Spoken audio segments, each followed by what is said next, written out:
32gün.az. Prezident İlham Əliyevin bugün 25 iyun 2026-cı il tarixində imzaladığı mühüm fərmanlar, sərəncamlar və təsdiq etdiyi qanunların siyahı ilə təqdim edir.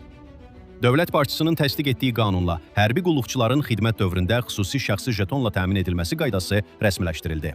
Bu sənədlə qanunvericiliyə ilk dəfə rəsmi olaraq şəxsi jeton anlayışı əlavə olundu və gənclərin çağırışa qədərki hazırlığının təşkili sahəsində tənzimləmələr təkmilləşdirildi.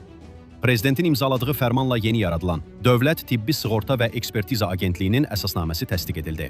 Bu qərarla Tibbi Sığorta Fondunun idarə olunması, əlilliyin müəyyən edilməsi və reabilitasiya məsələləri vahid mərkəzdən həyata keçiriləcək. Prezidentin imzaladığı digər fərmanla Dövlət Gömrük Komitəsində rəqəmsal nəzarəti və şəffaflığı artıracaq intellektual gömrük informasiya sistemi yaradıldı. Bu sistem malların gömrük sərhədindən keçirilməsi və rəsmiləşdirilməsi proseslərini daha sürətli etməyi hədəfləyir. Dövlət başçısının imzaladığı fərmanla maliyyə hesabatlığını və qurumlararası çevik məlumat mübadiləsini təmin edən rəqəmsal dövlət maliyyəsi sistemi təkmilləşdirildi.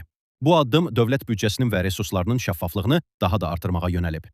Prezidentin imzaladığı fərmanla dövlət idarəetməsində çevikliyi və səmərəliliyi təmin etmək məqsədi ilə dövlət adından yaradılan bəzi publik hüquqi şəxslər yenidən təşkil edildi. Dövlət başçısının imzaladığı fərmanla Milli Məclisdə qəbul edilmiş maliyyə icarəsi haqqında yeni qanunun tam tətbiqini təmin etmək üçün mövcud fərmanlarda hüquqi dəyişikliklər olundu. Prezidentin imzaladığı fərmanla MDB çərçivəsində imzalanmış və istehsalatda baş verən bədbəxt hadisələrin təhqiqatı qaydalarını tənzimləyən beynəlxalq protokol təsdiq edildi. Dövlət başçısının imzaladığı sərəncamla Müdafiə Nazirliyinin xidmətdə fərqlənən 5 polkovnikinə Rəsul Əliyev, Elçin Abdullayev, Azər Heybətli, Gülməmməd Rzayev və Ruslan Ağasiyevə general-mayor ali hərbi rütbəsi verildi. Prezidentin imzaladığı sərəncamla vətən uğrunda şəhid olmuş hərbi qulluqçular və mülki işçilər dövlət qarşısındakı xidmətlərinə görə ölümündən sonra orden və medallarla təltif edildilər.